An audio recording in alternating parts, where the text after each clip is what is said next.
aw danse aw bismillah ka jëm ka mandi e kele ka ni uyi karo ka fo dogon kono na ami ñogon soro mi ga ani e kuna foni dilaw fere kele ka kuna foni dogon kuna foni bela jilin ta ka dale fe kono ka wala aw siga ka to ta la chuka mun ina fa ya fam ya kuna foni dila jule bele ba fla olube ambulo ya no e bi kene dugulung do amna kuma babu munun ka olude fleni amayira ka fo ni dogon kono na jamana maraba yu kuna foni boka binka ira ka fo ko ma do be no munu olu kuma fe ka fanga da fili baro bla senga ko teke dara e doga angla kana anda maka ula namoro yinno fana amayira fana ka fo mali ministry damado olu ye minenta kata irishi jamana kono wala saka taka ani irishi be se ka anteke ni nyoma tuwa mun gela mun be jamana kono o se ka taka boyno e tugoya e muna amayira ka fo amigla kana ndam ka ula G5 Sahel mali kodo alaka sabuke karo ka fo gela bilbile ba onana nyamgoya ko nasiro fe nyamgoya ko nganga di e malima ku ye mali akumania e malima uru gumu kono na mali jamana maraba ko ko na bu tugola en fana sente a barola e tuguni wala sa ka se anu kuna funu bela jinen wala kuna funu dila jole e fla ulbe ambula lino amaru jalo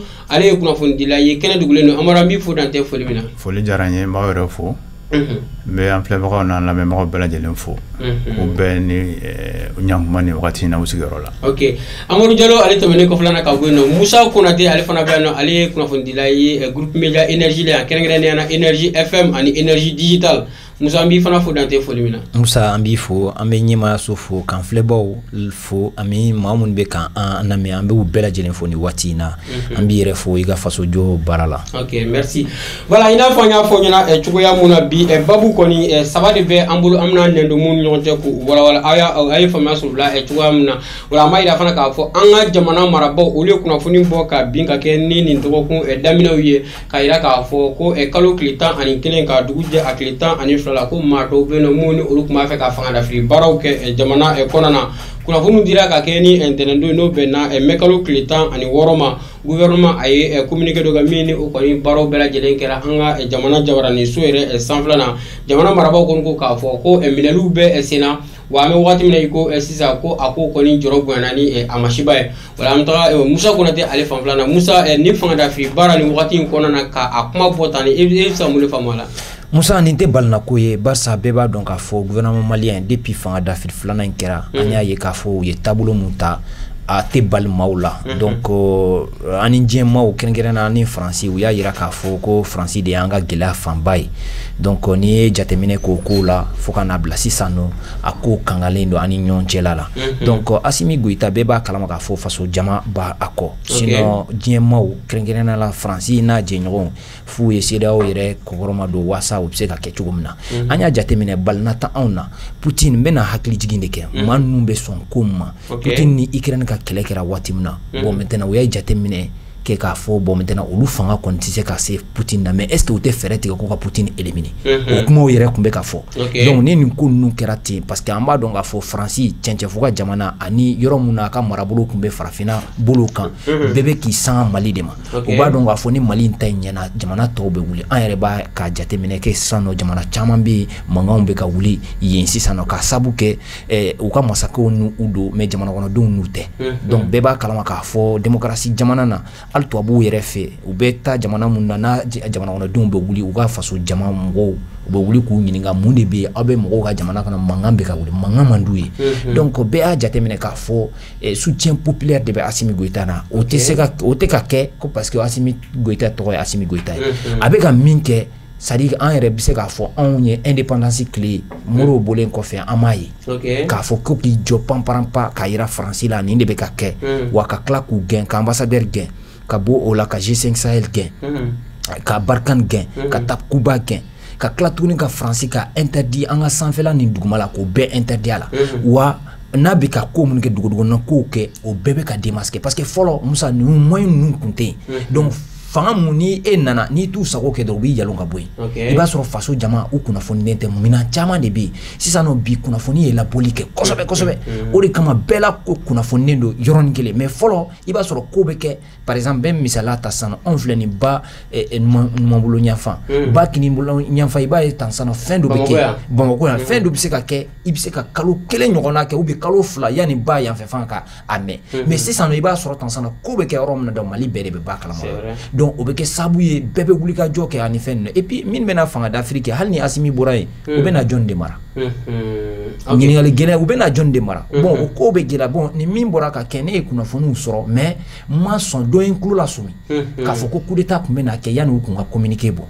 sɔrɔsilama dɔ de don a y'a kuma fɔ n ye mais fɛn mun don a kisɛ t'i bolo i yɛrɛ b'a dɔn kunnafoni voilà mais parce que kunnafoni ye fɛn dɔ ye n'i y'a fɔ n'a dalu t'i bolo i bɛ se ka ɲangi o kɔrɔ tɛ k'a tɛ yen souvent mɔgɔw t'o de faamu u b'a fɔ ko nin ko kɛra journalistes t'a fɔ parce que i b'a ye tan sisan ni dalu jɔnjɔn t'i bolo parce que sariya fana b'o parce que kunnafoni di yɛrɛ nasiraw fɛ i t'a sɔrɔ kunnafoni mana sɔrɔ kunnafoni ye suguya saba de y'i bolo donc maintenant kelen bɛ yen i b'o garder i yɛrɛ bolo donc maintenant e ye kunnafoni sɔrɔ mais i y'a garder i yɛrɛ bolo fo ka taa fɔ ko tɛgɛ dara kisɛ bɛɛ kan voilà a kow bɛ ten donc maintenant o ko o de nana ni ko gɛlɛya ye n bɛ bala min kalama communiqué kɛra dɔrɔn ko jati cɛ ye min fɔ ja a ko fɛnnen don parce que fɛnw dɔ bɛ sujet sensible de n'i bɔra n'a ye dɔrɔn mɔgɔw kana taa fɔ peut-être i b'a fɛ k'a ka fanga d'Afrique bon parce que faso jama bɛ fanga in fɛ donc kunnafoniw dɔw bɛ yen a bɛ fɔ hali ni nafa b'a la i b'i yɛrɛ kanga k'i yɛrɛ minɛ a kow la donc o ko ninnu o tɛ bali n'a ye mais n'i ye kuma di yan n bɛ kuma wɛrɛ fɔ nin kɔfɛ quoi donc Jalo bɛ k'a da muri an bɛ se k'a fɔ fanga d'Afrique baara in kabi a kuma fɔra ka ban jamanaden caman bɛ yen nɔ mun ni olu jɔrɔ la yala mɔgɔ tun tɛ se k'i sigi ni nin ye ka sababu kɛ an ka fanga ɲɛma a ka kuma tɛmɛnenw na a da magara a la k'a fɔ ko fanga d'Afrique fɛɛrɛ caman tun bɛ sen kan wa sigi gɛlɛn kun k'a makɔnɔ k'a fɔ ko fanga tun bɛna d'Afrique a mɛnna ko mais ko mɔgɔ minnu tun bɛ a kow nɔfɛ u sago ma sɔrɔ nin tɛ nin kuma in tɛ kuma kura ye mɔgɔ kulo la o la dɛ. Bon Musa n'i ye ɲininka o la n bɛ min fɔ fanga d'Afrique a kɛra o a ɲana o a ma ɲa o a bɛ fɛn min ko fɔ o ye malaise de ye c'est à dire que lafiyaba tɛ yen hakilisigiba tɛ yen basigiba tɛ yen a b'o de ko fɔ donc nin kɔrɔ ye mun ye n bɛ fɛ ka mun fɔ ka kɔn nin ɲɛ yɔrɔ seli tun bɛna kɛ an bolo daramu ye seli ni cini wa seliba de salonta seliba de don voilà a tun bɛna kɛ an bolo daramu ye o b'a yira k'a fɔ ko fanga ye fɛn dɔ ye n'ala y'a kalifa i la bamananw ko ten ko filɛbaga wɛrɛ bɛ kɔɲɔmuso la min t'a cɛ ye dɔ b'i fɛ jama b'i fɛ mais bɛɛ t'i fɛ min t'i fɛ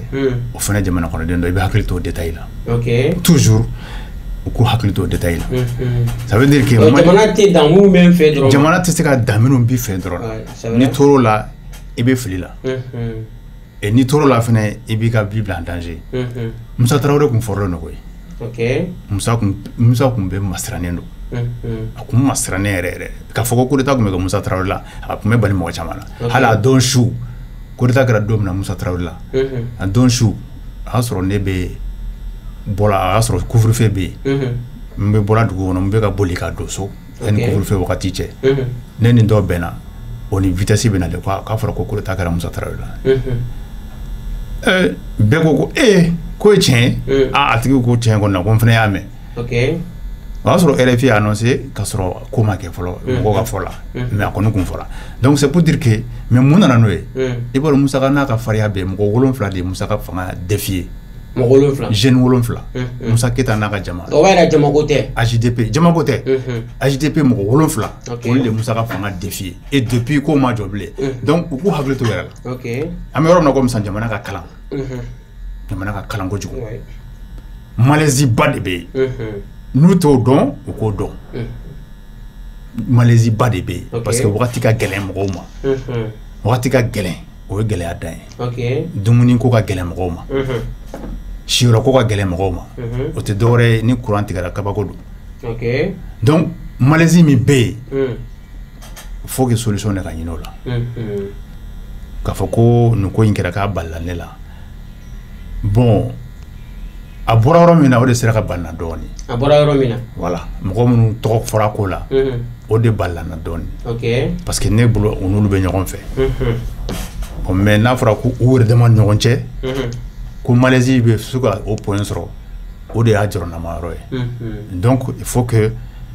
kun dɔ de b'a kɛ kun min b'a kɛ o b'o de ɲɛɲini sisan il faut pas se contenter k'a fɔ an y'o minɛ il faut pas se contenter k'a fɔ ko jama b'an kɔ mais il y a un problème i kan ka min ɲini k'a dɔn n'i jiginna i binyɔrɔ la i ma i talonyɔrɔ jateminɛ hakili bɛ sɔn ka talonko 2 kɛ. Ok, mais communiqué kɔnɔ an ye ko communiqué kɔnɔ u y'a yira k'a fɔ ko a bɛ i n'a fɔ nanzaraw ka jamana dɔw dogolen bɛ a kɔfɛ ɔ e bɛ se ka mun de faamu o la yala mɔgɔ bɛ se ka kala turu o la k'a fɔ ko nanzara jamana dɔw bɛ se ka kɛ nin ko in kɔfɛ. Bon ne bolo o tubabukan na an b'a fɔ ma ko fuite en avant an ka bɔ o kɔnɔ quoi. De toute façon les faits sont les faits. En journalisme fɛ yen nɔ a bɛ fɔ ma ko les faits sont sacrés. Min kɛra o de kɛra. Maintenant nin b'a kɔfɛ o commentaire de ye mais min kɛra o de est important ye. K'a fɔ et puis o min filɛ o filɛ ye ne bolo communiqué in o yɔrɔ ye fili ye communiqué kɔnɔ quoi parce que o ye k'o jamana valoriser de. Voilà o ye k'o jamana valoriser k'o bila sanfɛ et puis donc il faut qu'an ka bɔ logique kɔnɔ k'a lajɛ fɛn min kɛra. Mais cogoya dɔw la est ce que a tɛ yɛrɛ kalifa fana ko fɔ parce que ni i ye puissance dɔ yira k'a fɔ k'o b'i ka fanga dafiri kɔfɛ i dun fana bɛ yen nɔ i ni dɔ b'a la k'a tɛgɛ di ɲɔgɔn ma yala i t'a fɛ k'a fɔ nin b'a fɛ ka ko kɛ n na vraiment an ye n kalifa don aw la. Bon communication na il faut faire attention. I m'a ye je crois que n'i y'a jateminɛ ne ka faamuyali cogo la ne kɔni ka jateminɛ la communiqué in kɛlen kɔfɛ mɔgɔ hakili tun bɛ effet min ba min na ne m'o effet ba senti. I ma effet ba senti. I ma effet ba senti pourquoi c'est à dire n bɛ fɛ ka mun fɔ jama ka maliyɛn ka jatigɛ ka se niveau dɔ la fo ka i k'a senti mɔgɔw kɛcogo la ne m'o senti. J'ai l'impression que les gens sont un peu sceptiques. Mɔgɔw ma confiance kosɛbɛ bon bɛ sɔrɔ communiqué kɛcogo fɛ parce que tout le temps n'a fɔra ko français bɛ k'o kɔfɛ donc finalement ça devient banal quoi n'a fɔra ko puissance bɛ k'o kɔfɛ an bɛ an ka tɔgɔfɔli bɔ a la parce que u ma tɔgɔ fɔ n'a fɔra ko puissance dɔ bɛ kɔfɛ o b'a banaliser quoi o tuma minnu y'a kɛ mɔgɔ minnu ye a tentative nin kɛ olu tɛ cɛ ye kelen filanan olu fana bɛ i bɛ ka bin don min na mɔgɔ tun b'olu kɔfɛ yan non o commentaire sugu ka bɔ o kɔnɔ o bɛ mɔgɔw la douter kosɛbɛ quoi moi je préfère an ka to fɛn kɔnɔ et puis ka dɔn et puis fɛnɛ ka u ka attention attirer k'a fɔ malaise de b'a kɛ vous savez Aya fɛnɛ b'a ka tali bila la wagati min na bɛɛ ko Aya Amadu Aya ni Aya yɛrɛ tɔgɔ kuma fɔ i tɛ mɔgɔw tɛ n'i y'a tɔgɔ jugu fɔ yɔrɔ n'i m'i kɔlɔsi a bɛ kɛ dɔ tɛgɛ ka s'i ma mais coup d'état kun tentative kɛra o la et a don depuis ce jour là Aya a compris k'a fɔ ko ça va pas Aya y'a dɔn k'a fɔ ko y a un malaise et depuis Aya ye kɛcogo dɔn parce que n'i ye o fɛn sugu mɔgɔw bɛ risque ta yɔrɔ k'a ka vie bila en danger c'est que ko dɔ de bɛ yen. Voilà. Donc moi je pense que ne bɛ min fɔ n ka kuma nɔgɔlen na n ka kunfin kuma la o ye filɛbaga wɛrɛ bɛ kɔɲɔmuso la filɛbaga wɛrɛ bɛ kɔɲɔmuso la min t'a cɛ ye n'i bɛ ko la dɔ b'i fɛ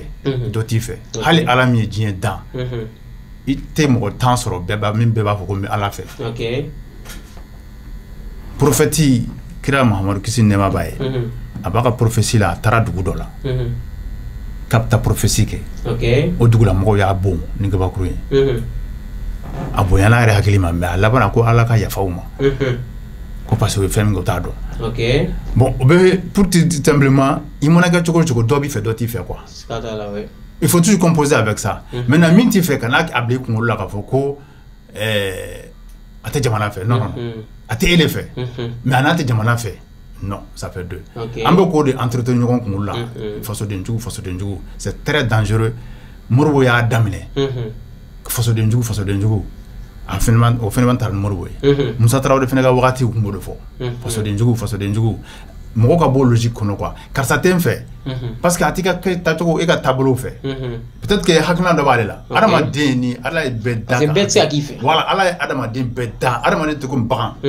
i bɛ bagan gɛn ni bere kelen ye mais i bɛ adamaden kulu gɛn n'a bɛɛ n'a ka bere de ye donc bɛɛ hakilina bɛ bɛɛ la e bɛ min fɛ cogo min na a ka di bɛɛ ye ten donc kana bila i kunkolo la k'a ka di e ye k'a man di mɔgɔ wɛrɛ ye non o de ye fili ye fanga ye fɛn min ye fauteuil kelen de don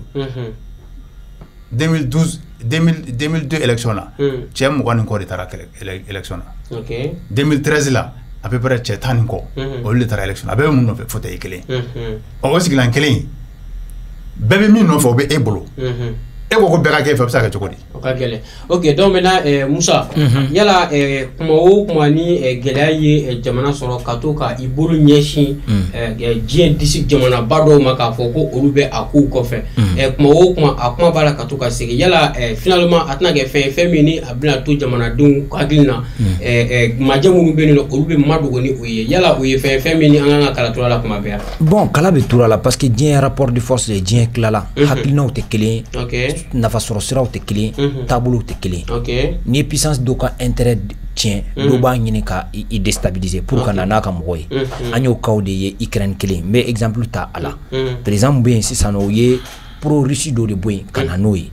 donc maintenant min nana sisan nɔ ale bɛ ka mɔgɔdɔn ninnu fandɔn ninnu voilà ale bɛ ka fandɔn ninnu mɔgɔ ninnu k'olu sinsin jusqu'à ce k'a bɛ na o don OTAN na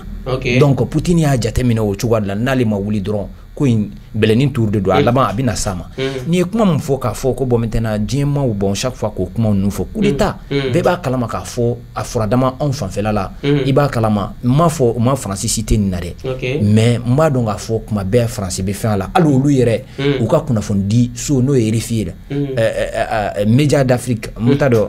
Archives d'Afrique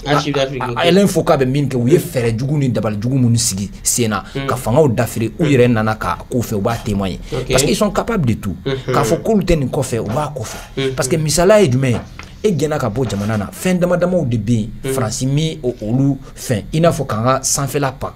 bon à chaque fois n'u mais k'a fɔ k'u bɛ nin kɔfɛ yala o prévu sɔrɔ ka di yan bon u y'a yira communiqué la certainement à travers les investigateurs parce que u ko k'u ka kunnafoniw nasira la renseignement nasira la donc maintenant u ye jateminɛ kɛ k'a fɔ c'est de ka nin de bɛ ninnu kɔfɛ parce que c'est un état souverain aussi ils ont tout le mécanisme bɛ yan service de renseignement bɛ yan donc maintenant u b'a kow jateminɛ u y'o kuma de fɔ on va porter foi à ça donc maintenant parce que mais est-ce que Nico qui veut communiquer esprit de ta kala jefana jamana mi ni sika kelen do ala kun jumɛn jamana tɔgɔ ma fɔ parce que an ye k'a fɔ an ka laseli tɛmɛnen tɔw la n'an ka faamaw bɛ kuma u bɛ Faransi ta a tɔgɔ jɛma an k'a fɔ ten mais cette fois-ci Faransi ma ta a tɔgɔ ma u k'o de k'a fɔ ko diɲɛ disiba dɔ bɛ a kɔfɛ mun de la u ma sɔn ka jamana ta a tɔgɔ ma parce que o ye stratégie de communication de o ye kow do de bɛɛ b'a dɔn a kuma fɔra mais bɛɛ b'a dɔn min do hali olu yɛrɛ ka kunnafoni di sira la ko tiɲɛ yɛrɛ la parce que ne y'a lamɛn TV5 la ko tiɲɛ yɛrɛ la ko u ma Faransi tɔgɔ fɔ dɛ mais ko in bɛ cogo min na i n'a fɔ Faransi de don c'est dire stratégie de do des fois parce que chaque fois i b'a fɔ ko o fana bɛ fɛnɛ mais ni nin fɔra bɛɛ b'a dɔn min do Musa mais ne bɛ ka min fɔ yɔrɔ dɔw la n bɛ se k'a fɔ Amadu ka fɛn ninnu mais an bɛ situation mun kɔnɔna na parce que a y'a da don gɛlɛya la c'est dire an bɛ situation mun kɔnɔ wajibi de don diɲɛ situation conjoncturelle bɛ yen et puis en même temps fɛn minnu kɛra an da fɛ n'o ye G5 CEDEAO ye a nana gɛlɛyaw don an na i b'a kalama binni yɛrɛ de kɛra anw na parce que i b'a kalama Musa ni ninnu tɛ fana c'est à dire i ka fanga man ɲi hali n'a ka ɲi an y'a jateminɛ Tchad coup d'état kelen de kɛra il y a un coup d'état là certes i b'a sɔrɔ président de l'Assemblée n'o ma sɔn o coup d'état kɔni ma sɔn ni coup d'état voilà n'o ma se k'a kɛ a ka dangan bɛ yen ordre constitutionnel bɛ yen jusqu'à ce k'a ka épuiser mais c'est à dire quoi fa taara den nana parce que i b'a kalama Tchad Faransi ka intérêt défendlen don kosɛbɛ an ye jateminɛ kɛ n'u ka intérêt bɛ yɔrɔ min na de u b'u ɲɛ tugu o kan u mɔgɔ t'o jamana kɔnɔdenw mais Ahmed Sékou Touré ye nin kuma fɔ a ko don min na ni nin maa ninnu ye ne tanu c'est que aw k'a bila a kunna ne y'aw janfa Laginɛkaw ka Sékou Touré a y'o kuma de fɔ a ko don min na n'a y'a ye k'a fɔ ninnu ye ne tanu aw k'a bila a kunna k'a fɔ n y'aw janfa n'u ye maa fɛn o fɛn tanu i b'a sɔrɔ u da birilen don i jeli la censure de don quoi prêt donc maintenant u b'i joli susu donc maintenant ni min bɛ ka fɔ tan sisan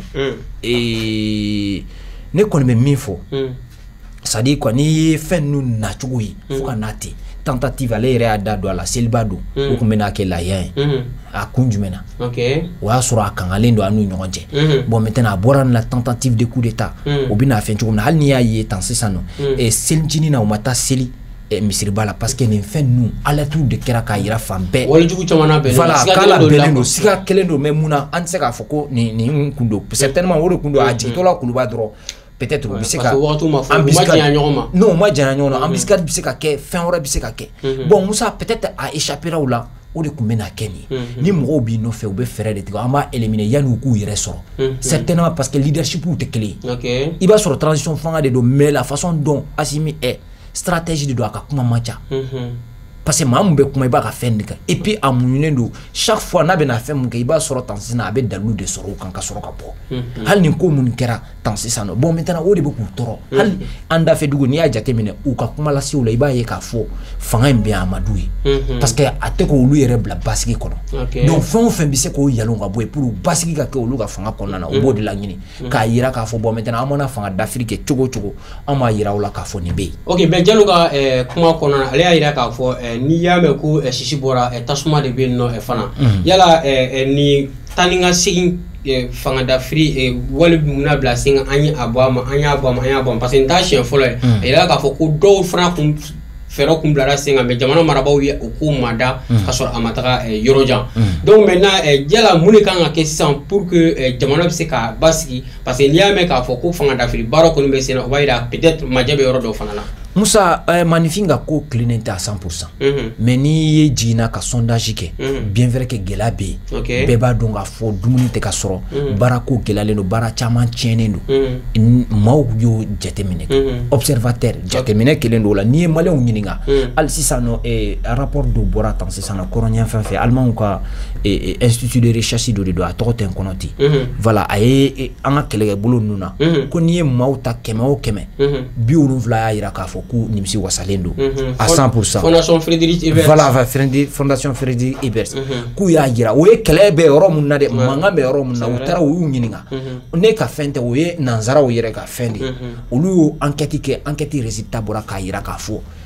100 o 100 maliyɛn den 70 y'a yira k'a fɔ ni fanga in ko o nimisi wasana bon maintenant a tɔ 30 mun bɛ yen olu fana n'u ka dalilu de i n'a fɔ nin y'a fɔ cogo min na mais n'i ye jateminɛ kɛ o fanga ko la n'i ye jateminɛ kɛ mɔgɔ bɛ se k'a fɔ k'o ka ɲi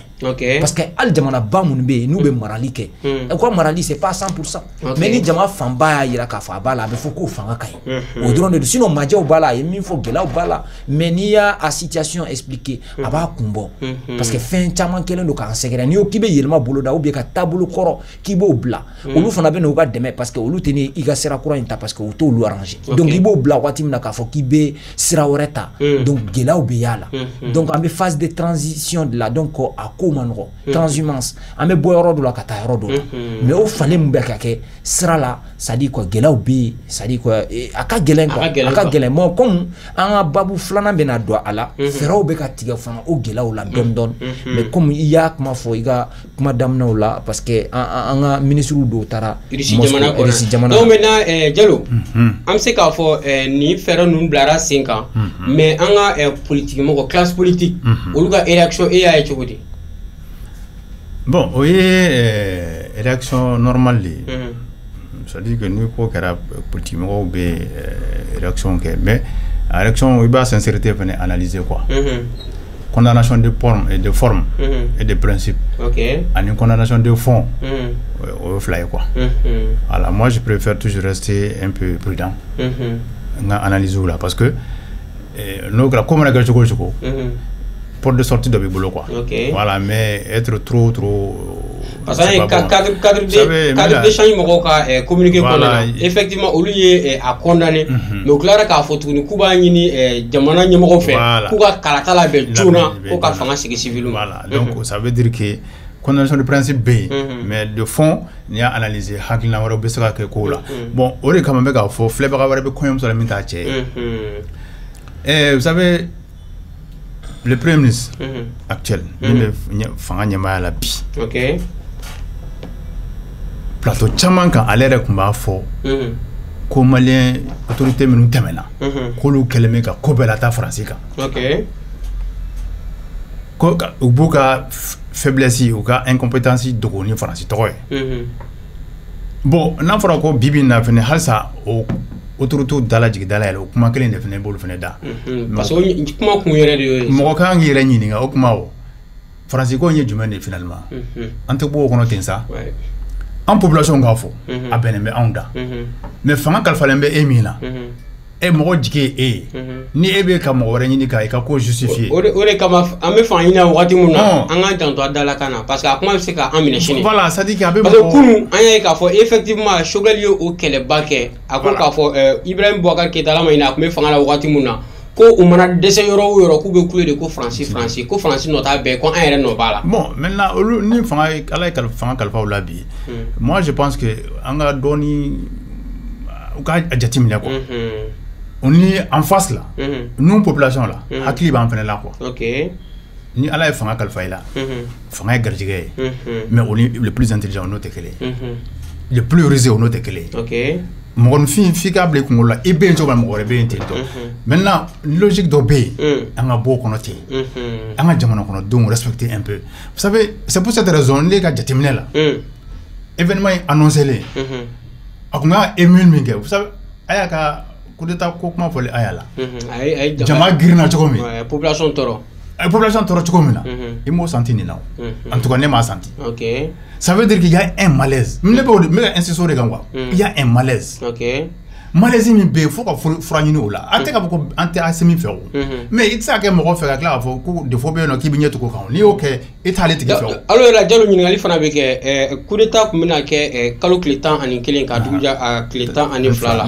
o dun bɔra ka communiqué kɛ a kan tile 4 walima tile 3 tɛmɛnen kɔfɛ mɔgɔ bɛ ɲininkali kɛ fana kun jumɛn na o wagati jan bɛɛ ma kɔnɔ pour que ka jamanadenw n'a faamuya la. O ye kelen ye et puis ani fɛn minnu donna ɲɔgɔn na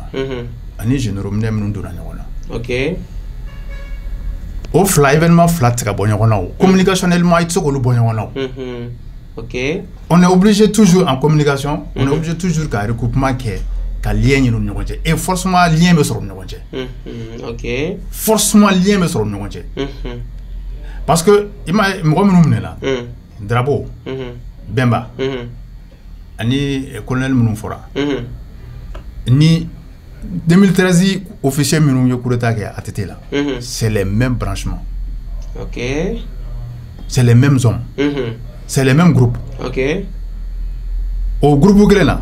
Maliki kun b'o kɔnɔ Malik Diaw kun b'a kɔnɔ. Malik Diaw OK. Au groupe kelen na Modibo Kone kun b'a kɔnɔ. OK. Bon olu bɛɛ bi ta fɛnɛ kɔnɔ. Maintenant Bigoma Ibeka ka fanga bi. Bigoma to lutte contre la corruption ko kuma in bɛ ka fɔ. OK. Mais ka se nin niveau là kana o fɛn fila bɛn ɲɔgɔn ma k'i b'olu bɔ ɲɔgɔn na tiɲɛ yɛrɛ la e bolo tɛ se ka bɔ ɲɔgɔn na a ma nɔgɔn. Musa Konate ni ni fanga dafiri kun kɛra fɛn sabatilen a kɔlɔlɔ kun bɛ se ka kɛ jumɛn ye jamana ma. Kɔlɔlɔ belebele de b'a la parce que Assimi ka leadership ça dépasse les frontières c'est-à-dire a kumaliko tɛ bilen quoi farafinna hali diɲɛ ma gun dɔw kan u bɛ k'u intéresser Assimi ka leadership qui fait parce que min bɛ mɔgɔ siran fana Malien ma deli ka wo ci fanga dafirila la fɔlɔ. O ma deli ka kɛ o de mɔgɔ siran o ma deli ka kɛ dɛ mais ne nin kun kɛra Musa ne de y'a f'i ɲɛna a kun tɛ nɔgɔya dɛ. OK. Parce que ne ye fɛn dɔ senti dɔw ninnu kun bɛ kɛ il y a ce qu'on appelle sensation bɛ kɛ fangako la i b'a sɔrɔ fanga dɔ mɛnna an mɛnna degun kɔnɔ dɔw nana k'o firi. OK. Donc maintenant promesses bɛ taa layidu ni fɛnw bɛ taa k'a fɔ baaraw dɔw bɛ kɛ i b'a ye tan sisan an bɛ waati kɛ i b'a ye sira tɛ yen population bɛ jigila misa. OK. Donc ni fanga dafiri wɛrɛ kɛra i b'a ye tan sisan population bɛ wuli tuguni ka espoir garder k'a fɔ bon maintenant nin bɛna kɛ bon an ɲɛ b'a la an tɛ se k'a fɔ k'a bɛɛ fɛnna dɛ n'o ye fanga dafiri a fangaba tun ye jumɛn ko lakanabaliya ɲɔgɔn don ko fan bɛɛ k'a ma ɲi. Donc u nana fanga dafiri k'a fɔ bon maintenant olu bɛna fɛɛrɛ tigɛ ko ka o ko lasago an y'a ye k'a fɔ fanga dafiri filanan sisan nɔ kalo 6 kɔnɔna na an bɛ se k'a fɔ alhamdulillah hali diɲɛmaw fɛn Antonio Guterres voilà Antonio Guterres ko tiɲɛ yɛrɛ la ko l'armée malienne les forces armées maliennes sont à féliciter k'u kan ka fo kan ka woromasiri tabaw. OK. C'est-à-dire que hali ni jugu kɛra zonzan ye bɛɛ b'a kalama k'a fɔ hali ni lakanako ma ban. Donc o b'a yira ala farala jamana kan a ko ma sabati. Et puis fan caman bɛ yen a yira la k'a fɔ France n'a jɛɲɔgɔnw de don k'olu de kelen don la u y'u si k'u ɲɛsin u ma ko bɛɛ tɛ se ka ɲɛ dɛ. Donc faso jama y'o de ye ka espoir garder. N'u ma jigi waron kɛ n'u y'a jigi waron kɛ Musa min dara tɔ ninnu kan ninnu ta bɛ juguya n'o ye dɛ. OK Jalo an y'a ye ni tentative de coup d'état kɛra kuma o kuma i bɛ organisation internationale ye u bɛ bɔ u bɛ a ko condamner nin baara kɛra fo ka se bi ma foni fila kunnafoni tagabolo la dɛ CEDEAO ale m'a condamné an m'a ka communiqué o fana tɛmɛnen kɔfɛ jamana tɔ minnu bɛ yen nɔ fana jɛkulu minnu bɛ yen nɔ olu fana an ma jamana ye an ma jɛkulu ye min ye nin ko in condamné yala o b'a yira k'a fɔ min b'a la k'a kɛ mɔgɔ bɛ se k'a la k'a fɔ k'u fɛ t'a kun wa. C'est pour cette raison Musa n b'a fɔ n bɛ segin a kan bana min bɛ yen ka fura ɲini o la parce que n'i y'a mɛn basa donna koko la a pɛrɛnna de tiɲɛ tɛ yan n'i b'a dɔn tantɔ ko diɲɛ kɔnɔ diɲɛ bɛɛ dɔw b'i fɛ i kɛwale la mais i kɛwale bɛ dɔw fana déranger donc i bɛ sɛfan de sanfɛ ça c'est marcher sur l'œuf o ye prévu ka gɛlɛn dɛ o ye kɔsɔn ma nɔgɔn dɛ bon n'i b'o sanfɛ i bɛ tagama cogo jateminɛ minnu b'i fɛ jamana kɔnɔ il faut toujours regarder à l'intérieur du pays qu'est-ce qui ne va pas. Vous savez, Moro Keïta a défié le monde. Moro aussi était très aimé. Moro fana kun kadi diɲɛmɔgɔ ye kosɛbɛ yɛrɛ mais à l'intérieur jamana kun ka gɛlɛn mais Moro n'a ka fɛ bɛɛ donc Musa Traoré Moro bi mo jama bɔra ka Musa Traoré fo o Musa Traoré kelen fɛnɛ o fɛnɛ bi ne jama bɔra ka attitude ninnu fo aya ka temps courtini kɔnɔna la coup d'état kunkurunin min kɛra aya la o temps kunkurunin kɔnɔna la minnu y'o kɛ olu kun commencera ka féliciter mais malheureusement jama fankelen ko jama fango fankelen min faamuya ni mɔgɔ minnu bɛ fanga la waati min na jamanadenw bɛ aligné o de kɔfɛ yan jama fankelen jama de ye aya sauvé jama fankelen de aya sauvé bon o jama fankelen fɛnɛ kelen kun bɛ se ka nin ko in sauver c'est possible mais n'i y'a kɛlen n bɛ insister kan n'i y'a kɛlen n'i ye ko basa donné koko la a pɛrɛnna de n'i y'a kɛlen kun dɔ de bɛ yen kun min bɛ yen c'est à dire il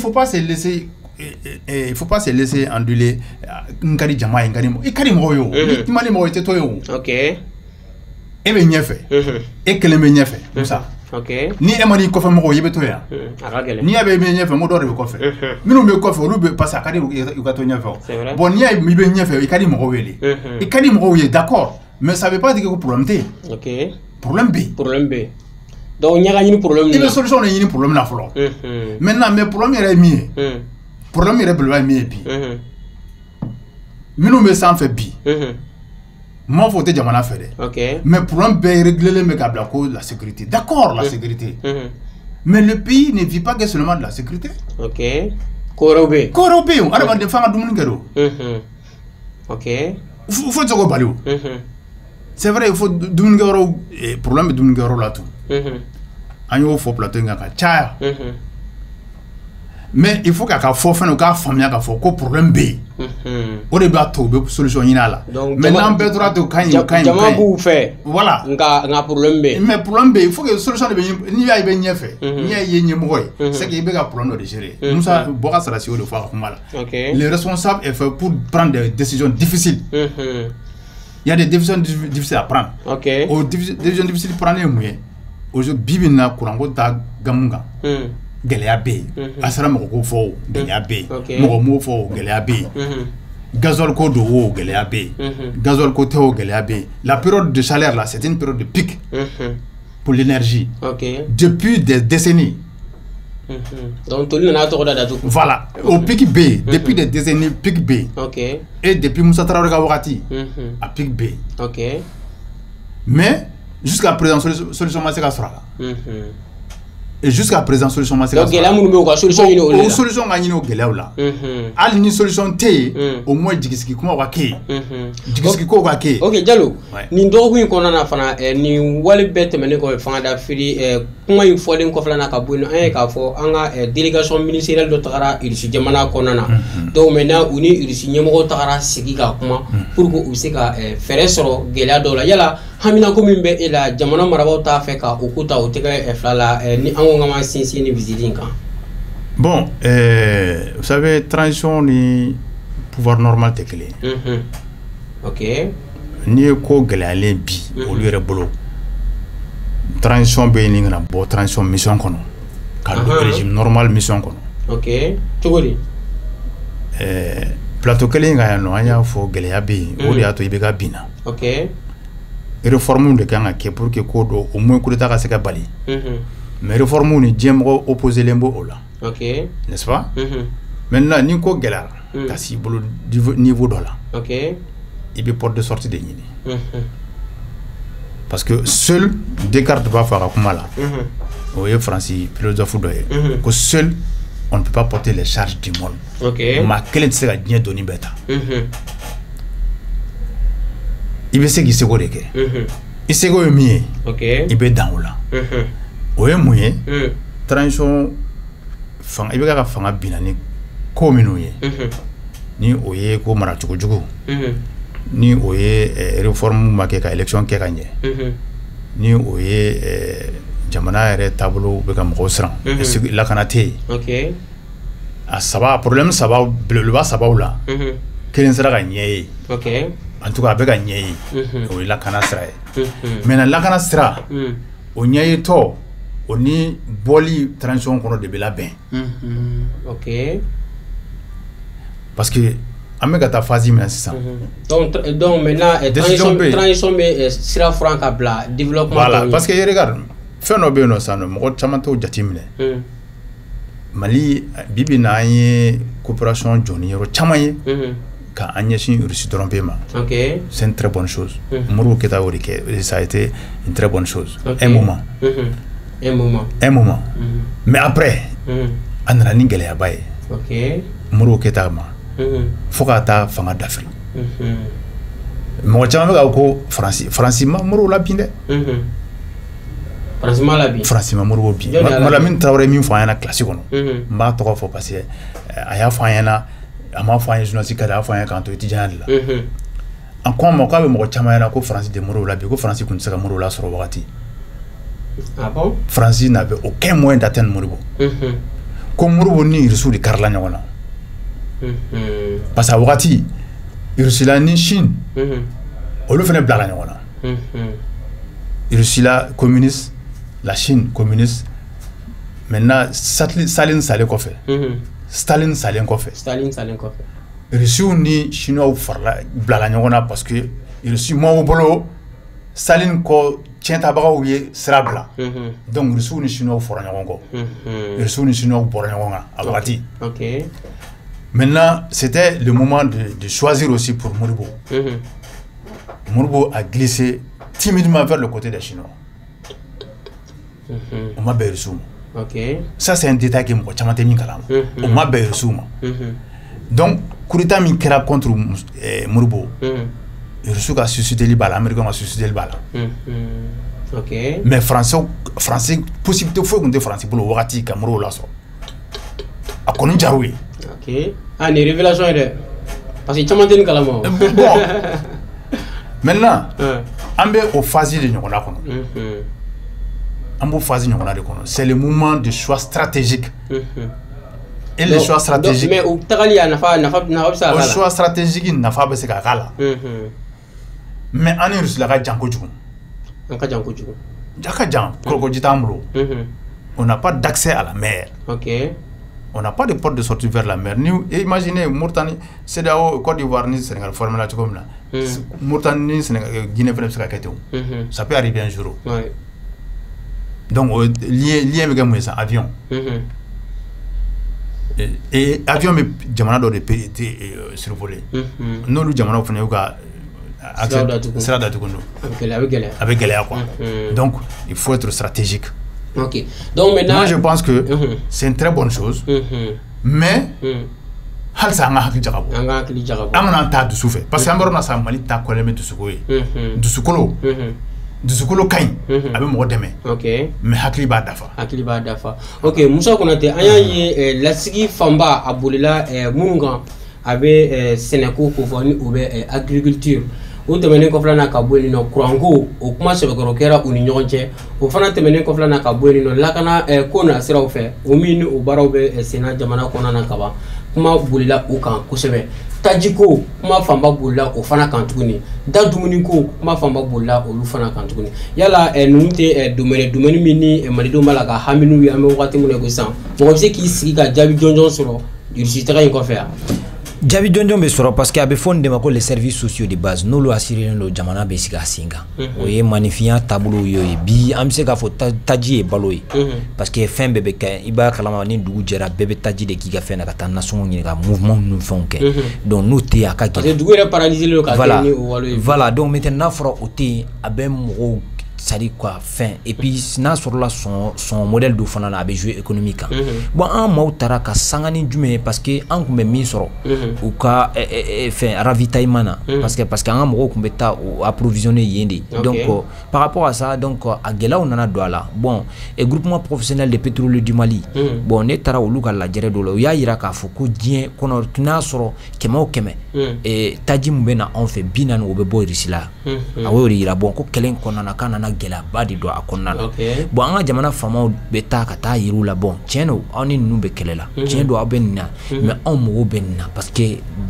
sisan nɔ an bɛ jɛ ɲɔgɔnya la an bɛ bolo di ɲɔgɔn ma donc an b'a fɛ taji ta ko ta fanfɛla la aw k'o lajɛ courant ko régime min ka mangoya do b'o la mais n'i y'a ye mɔgɔw tun bɛ k'u ma kun a kan parce que halisa u bɛ k'a soutenir sinon Musa kurantigɛ a ko kɛlen bɛ gɛlɛya belebeleba ye kɛlen don gɛlɛya de parce que bi in na balo fana ye courant fanba ye n'i ye jateminɛ kɛ soudeurs bɛ yen tailleurs bɛ yen jamana yɛrɛ économie ni courant bɔra tɔ b'a dɛn usine tigibaw bɛ yen donc ni courant tɛ yen a bɛ jouer a bɛ peser sur la productivité aw kan ka baara minnu kɛ a bɛ gɛlɛyaba don o la donc o courant ko la an b'a dɔn k'a fɔ Russie la bɛ se k'an dɛmɛ kosɛbɛ kosɛbɛ o ko la fɛn min bɛ tali kɛ les énergies renouvelables parce que an kan k'o de développer anw fɛ kosɛbɛ kosɛbɛ n y'a mɛn kunnafoni di siraw la k'u bɛna courant produit a n'a didi k'u bɔ ɲɔgɔn na parce que EDM kelen de bɛ k'o bɛɛ kɛ bon énergie renouvelable ye jumɛn ye parce que n'i m'a fɔ certainement mɔgɔw tɛna faamuya bamanankan na o ye min ye courant bɛ nasira mun kɛ fiɲɛ fɛ parce que fɛn minnu bɛ dɛ éolienne énergie éolienne bon maintenant fiɲɛ o bɛ se ka courant di ani tile an b'a dɔn k'a fɔ an ka cɛncɛn fugan fanfɛla la n'o ye kɔrɔnyanfan ye fiɲɛ ka ca ye et puis tile fana bɛ yen o bɛ se ka kɛ sababu ye a bɛ fɛn camanba de sabati anw fɛ parce que n b'a dɔn k'a fɔ Russie la jamana u fɔrilen don o la kosɛbɛ dans le domaine de l'énergie voilà donc maintenant u bɛ se ka an dɛmɛ o la pour an k'o bɛ se ka booster cogo min na parce que ni courant ye labɔli kɛ Musa o fana ye belebeleba de ye i da dɔn sɛnɛko la an b'a dɔn k'a fɔ diɲɛ jiginnen alikamako la o ye ninnu de ye Ukraine ani Russie la parce que hali n'i y'a ye kulela buruko la yan bi buru dilanna ye alikama de voilà donc ni alikamako fana nɔgɔyara o fana ye tare voilà donc maintenant o diɲɛ jiginnen ye o de ye n ka nali la n y'a ye u bɛ jamana 100 ani kɔ est ce que 140 voilà u b'o de servir diɲɛ kɔnɔ donc 140 u bɛ alikama di olu de ma mais ni kɛlɛ in sababu la diɲɛ jiginnen de ye alikamako la donc a nana gɛlɛyaw don parce que alikama min bɛ bɔ jamana kɔnɔna na jamana tɛ yen nɔ min bɛ a ɲɔgɔnna bɔ non parce que u ka yɔrɔ min u b'a sɛnɛ yɔrɔ min na a bɛ ɲɛ trop donc ala y'u sɔn o dugukolo la donc a bɛ ɲɛ kojugu ye donc o sabu la u taara fɔ Rusiw ko bon maintenant sisan u bɛ na n'a ye n ye sɛgɛsɛgɛliw dɔ kɛ ko bon maintenant k'a tɛna di commerçant ma direct k'u bɛna a bila OPAM la pour gouvernement yɛrɛ k'a fɛn parce que u ka société min bɛ yen c'est olu ka société ye société étatique de en général parce que o système de b'u bolo walasa u ka se ka kɛ donc alikamako in buru ko o ka nɔgɔya parce que farine bɛ don anw fɛ trop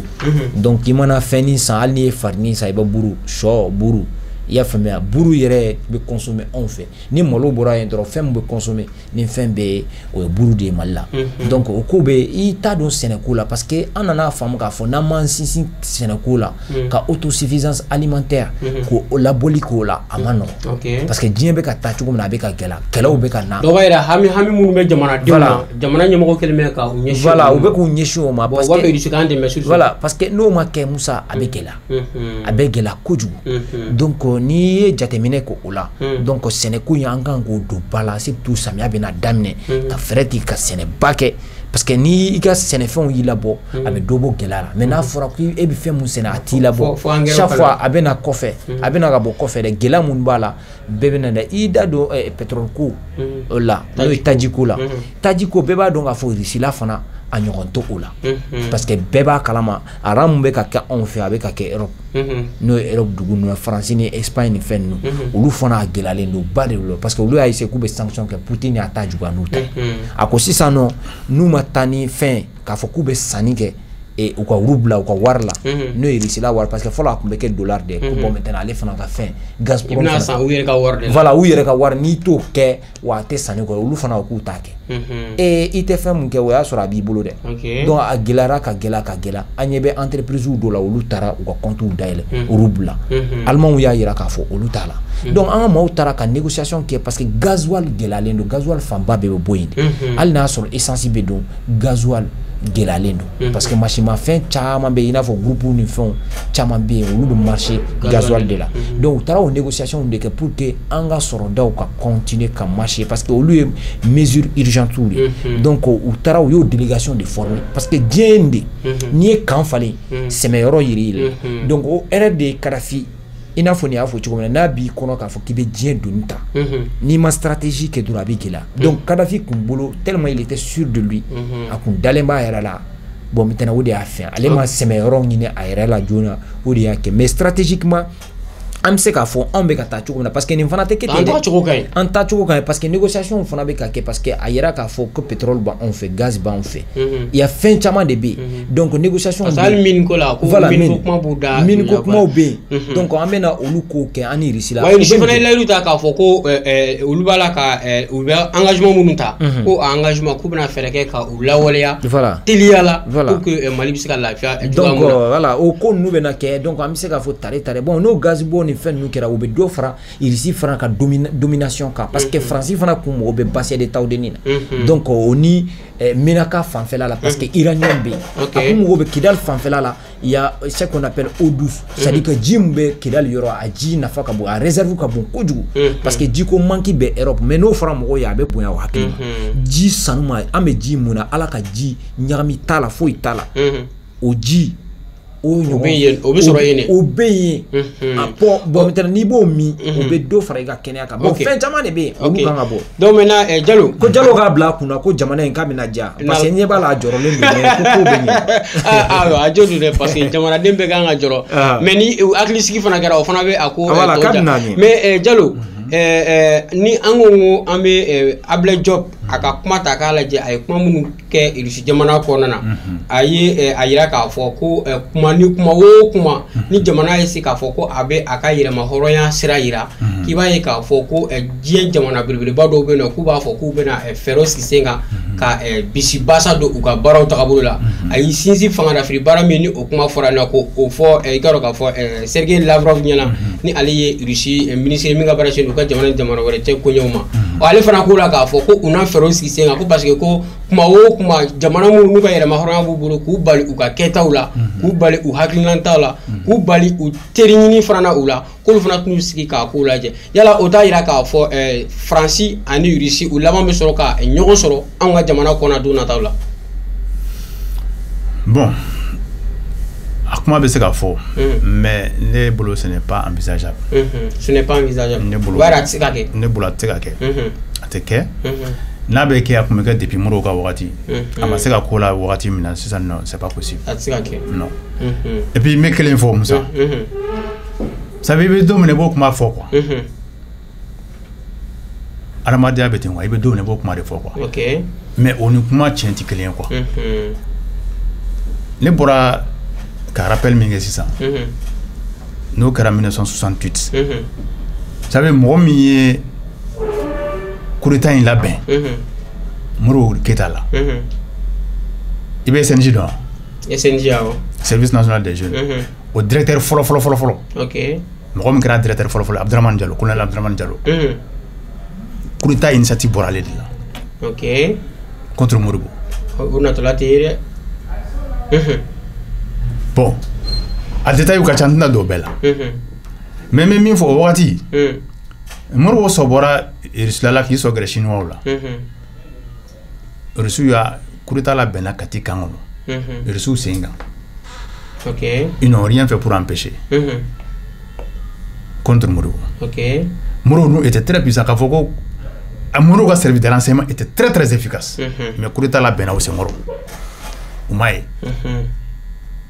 a fora sigu de Moribo ko a ko mo be mo ki ma kono alors c'est déjà fini OK ko flado ou abe toye gerbe wuli ou abe na ba mne et il a choisi Kana ramener parce que n'a trop oui Malion be sen ngoma ko gatno ke pour dire que intérêt ko wati ko de long quoi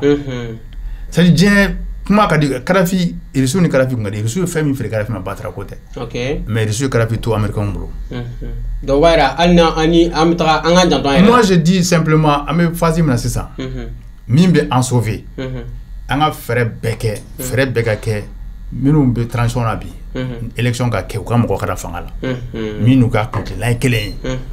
OK donc wakati ko sera kaba babu to kelen be no wi Justin Sahel ya ila ka fo anga jamana marabaw ko gon go ka fo ko Mali ke Justin Sahel ko na tun ka so ge nyimo ya ko nga di ama o ko wi akumania ama ko basketball ya be jamana ko no jamana nyamo fana ko ka fo basketball ya tsika ke akunye ka sabu ke nyamo ga be mo min boloni uyi chadi oluga jamana kono na fana iba ka fo u basketball ya kilini benino o ko jamana do ka kusani doyewa wa ko anga sharia foite ni no ubu u koseme mina ka fo ku se ka Mali bali ka nyamo ga ni nsoro Mali boli G5 Sahel kono na ebolo akololo anana fa bisa ke jume anga jamana ma da kuna damaro kono wakati antantimo ang banga do ala re ah ouais. Depuis G5 Sahel à comment be fort. Débat marqué débat comment be fort. Moi je fais partie des journalistes qui étaient opposés. OK. Ne Congo G5 Sahel n'a pas faute hala ando n'a pas faute ala ando kuntala. OK. Ni be ka ne kuma ka me akana do ala. Obuna moye mi do G5 Sahel la ko di anga soro su ka kelege. Do malame kunu. Takuba. Akili bala Florence Parlika mission do c'est un peu pour moi. Brassard comme genou tigala ka fait. OK. A il est borné là. OK. Ne le a sebenga page sans fait, Facebook sans fait. Ni parlement nya ka be na Bamako. Genou ka bo avec brassard rouge ka kumbe. Ka kila ka fo plateau sans fait et fait na et renouveau sans fait, plateau sans fait. Mo genou ka bo ni brassard rouge ka kumbe takuba anta fait. Takuba e jamana chilade. À l'époque bon il bega ayena me amana me je ne sais pas. Mais fanga fena kuntala. OK, fanga kuntala. Parce que tu sais toi où ni toi où il sera. Omar Balo. Omar Balo Sissoko. Gambie Guinée Bissau présent. Macron ya wole kata Élysée kono. Abora daile mala. Utaramira la abore do. OK. Bon où de kay begala. Maintenant Assimi nga force ni Assimi ni a jenyo do mais surtout Assimi ale ka force mi on y a tout boulot Assimi kan. Donc moi le chantage tout boulot Assimi kan o da ka chance. OK. Sinon ni moi le chantage boulot à kan. Ça Assimi fena yelema. Bon ame do OK. Do yelema do yere nyini. Hein? Nga yelema do il là. Il s'est là parce que au cas service de renseignement ka force ou be fam de yini mais c'est qui compromis mais c'est ka il a malheur. Donc ni yo reoye no ira là o be ko fie ko mais au son boulot enregistrement boulot image boulot et bah faut quoi donc au be mi fait beto là. C'est pour cette raison au déceler Massimina. Mais G5 Sahel ni ambala o na fatala. Ni na fa bala gelate se ni niveau là. Antala o na fatala. Donc anga boala warmi metala warga keka kokore nebolo Assimi nyongona ay décision nyumata. OK. Donc maintenant Moussa Mali koni bora G5 Sahel kornana anga jamana nyama u décision mita jamana din chama tegere fo ina fo jalo yi akuma fo tuya emuna ngame wakati muna iko 600 cheka fo be ko mbala ka ke parce que bala ka Mali de alibi ko Mali be se asinga na tuya muna e bolo ni tuya ina Mali kanga singa na G5 Sahel kornana na fate femina ina fo jalo ya fo tuya muna bon Mali manga singi barsa ni ya ye Mali be ka deli nunte ka Mali deli ko Mali de boy yere makarande la. OK. Parce que bea famu ka fo ni ko ina jamoya de kera janfa de ben ko konna min kera na suria o konna na o kelen de be ka G5 Sahel la. OK. La France est derrière. Voilà cette affaire. OK. Parce que ni ko ni a jate mine Tchad président a massacré kuntigi ani France be nyombulo ye min fo iko situation politique kelen be malla o kelen de be ere ne ere dabala bana ka communiquer la ko bo maintenant communiquer na ko bo maintenant ka Tchad présidentiel communiquer Kenya kala voilà ko lu balla ka ye ko Mali ye communiquer ko bo ko balla ula bon maintenant olu be min jateminɛ Mali ye jamana ba de bon maintenant u jɛra ko ka u tigɛ di ɲɔgɔn ma wasa ko ka jugu kɛlɛ cɛncɛn fo ka kuma cɛɲuw quoi kisɛ foyi tɛ jaba la ko kuma ninnu fɔ bon ale bɛ laɲini kɛ Mali ka se ka segin ka da ko puis Mali y'a yira k'a fɔ bon hali n'a bɔra a ka da ye ala ni n'a yɛrɛ a kun ka di Mali ye a ka jamana wɛrɛ kun ka nin kuma in fɔ ka tɛmɛ ale kan parce que Mali ka bonya belebeleba bɛ ale yɔrɔ wagati tɛmɛnen an y'a ye k'a fɔ ale yɛrɛ nana walasa a bɛ se ka na dɛmɛ don anw ma cogoya mun na kɛlɛ nasiraw fɛ voilà o fɛnw bɛ dɔw b'a yira Mali ka bonya belebeleba bɛ a yɔrɔ donc maintenant ko jɛɲɔgɔnya mun b'an ni ɲɔgɔn cɛ bon maintenant ko Mali ko jɛɲɔgɔnya bɛ to a n'a jamana ninnu mais ale tɛ G5 Sahel ko Mali ko opposition ɲɛna bon maintenant ale bɛna fɛɛrɛ tigɛ ko ka chef d'état masakɛ kuntigi tɔn ninnu k'olu kuma ɲɔgɔn waasa Mali bɛ se ka segin tugun parce que Tchad yɛrɛ a guwanen don président yɛrɛ da la a ka jamana kɔnɔdenw wulilen don k'u tɛ Faransi ko la Faransi ka nafa sɔrɔ sira da bɛ fan o fan u taara a bɛɛ tiɲɛ u y'a a bɛɛ tiɲɛ k'a bɛɛ don ɲɔgɔn na Niger Bazoum sigilen don poudrière de kan tasuma kisɛ de kan quoi a t'a dɔn don min na a bɛ na sauter a da porokotɔ la ko Mali bɔra G5 Sahel la ko G5 Sahel ko bannen mais a tila tuguni ka bɔ k'a b'o rectifier k'ale y'o kuma fɔ dɛ ko fanga dafiri mun kɛra fanga dafiri kɛra depuis waati jumɛn an m'an kuma mɛn a la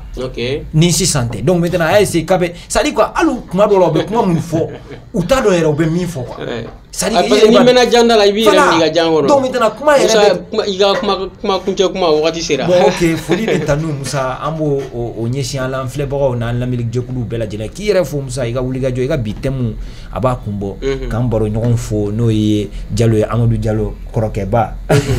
Jalo ko k'a voilà k'a ko jamana in bɛna diya ko wulikajɔ bɛ ka sabati an bɛ phase mun kɔnɔ tiɲɛ don bɛɛ n'a ka hakilinata don a y'o olu inquiétude fɛ mais n'i ye jateminɛ kɛ u bɛ sira mun kan an bɛ se k'a fɔ tare don ko bɛɛ tɛ se ka ɲɛ mais sira mun bɛ ka taa kɔni an bɛ se k'a fɔ a fanba kɔni Musa a ka ɲi Jalo k'i kana siran kojugu k'u b'a la ka solution ɲini a la ouais parce que ale dugulen don sisan non mais kuma la fɔ dɔrɔn ka foli kɛ ka foli lase bɛɛ lajɛlen ma ko n'i y'a ye Idriss Ipno jɔrɔlen don parce que mɔgɔ minnu bɛ sɔrɔsi minnu tellement chauffé b'a yɛrɛ bolo so ye sɔrɔsi minnu bɛ yan n'olu tɛ foyi la ni kɛlɛ tɛ maintenant o agirilen don a sera n'olu seginna so min bɛ taa bɔ a la o de kama a bɛ wuli ka jɔ la donc an kana o lamɛn an bɛ dynamique min kɛ an ka t'o kan G5 Sahel ni ye Mali de ye n'i y'a ye Bazoum y'a fɔ a ma fili Mali de don ni Mali t'a la dɔrɔn nafa foyi t'a la c'est pour cette raison Bazoum da tilala la a y'a fɔ mais a y'a fɔ dɔrɔn o y'a rectifier quoi parce que a ye tiɲɛ de fɔ tu sais n'i ye tiɲɛ a tɛ fili tiɲɛ ma kɛli ka gɛlɛn quoi da bɛ fɔlɔ toujours tiɲɛ de la adamaden da bɛ fɔlɔ toujours tiɲɛ de la maintenant n'i ye réfléchir dɔrɔn i bɛ nkalon tigɛ voilà donc an bɛ foli kɛ ka foli di bɛɛ lajɛlen ma ka fɔ bɛɛ ka an ka ɲɔgɔn bilasira ni hakili ɲuman ye jamana ka di bɛɛ ye an ka taasiraw tɛ se ka kɛ kelen forcément o tɛ k'a fɔ ko jamana man d'an ye kelen filanan an n'an bɛ ɲɔgɔn dɛmɛ n'an ma ɲɔgɔn dɛmɛ tiɲɛ kan fo ka kuma ma mun ne y'o fɛn caman fɔ kunun i bɛ ka n'a ka mɔgɔw ye n'u tun y'a lamɛn min ye jamana sɔrɔ a kun t'an sɔrɔ donc kan ka kɛ misali sisan taw fara ma donc non n b'a fɔ n ko ne ka kuma bɛɛ tiɲɛ ye mais n ka hakilina la n bɛ minnu ye parce que ne bɛ fɛn min ye ne b'a fɔ de jamana ye ne kalan o de kama parce que ka bɔ prémarande la fo ka taa n tila école la ne fa ma dɔrɔmɛ sara école la n'a bɔra coopérative la ne ka kalan bɛɛ taara ni jamana ka sara de ye donc jamana de ye ne kalan jamana ye n kalan n ka jamana kɔnɔdenw bilasira ni hakilina ye n ye min faamuya kow la donc n b'o fɔ n tɛ tamakiya n tɛ siran n ka nasɔngɔ fana tɛ mɔgɔ bolo a bɛ ala de bolo voilà donc Jalo ka nasɔngɔ tɛ mɔgɔ si bolo a bɛ ala de bolo kunnafonidila jolen fila olu tun bɛ an bolo yan nɔ bi Musa Konate ale kunnafonidila ye Énergie FM na groupe média Énergie la yan Énergie digital Musa an b'i fo dante foli min na Musa an b'i fo foli ale tɛmɛnen kɔfɛ ka bɔ yen nɔ an bɛ Amadou Jalo an b'a fana fo dante foli min na ale fana ye kunnafonidila Amadou an b'i fo dante foli min na walasa ni ala sɔnna ma a k'an bɛ an ka laseli wɛrɛw kɛnɛ kan Moriba Di Dawuda Jara ale kuma la ka jaw ta walasa a bɛ se k'a ɲɛ teri la cogoya mun na Mami Yawe ta ale kuma la k'u fara ɲɔgɔn kan filɛli bɛ nɔgɔya aw bolo cogoya mun na a k'an bɛn an ka laseli wɛrɛw kɛnɛ kan salamu alaikum warahmatullahi wabarakatuh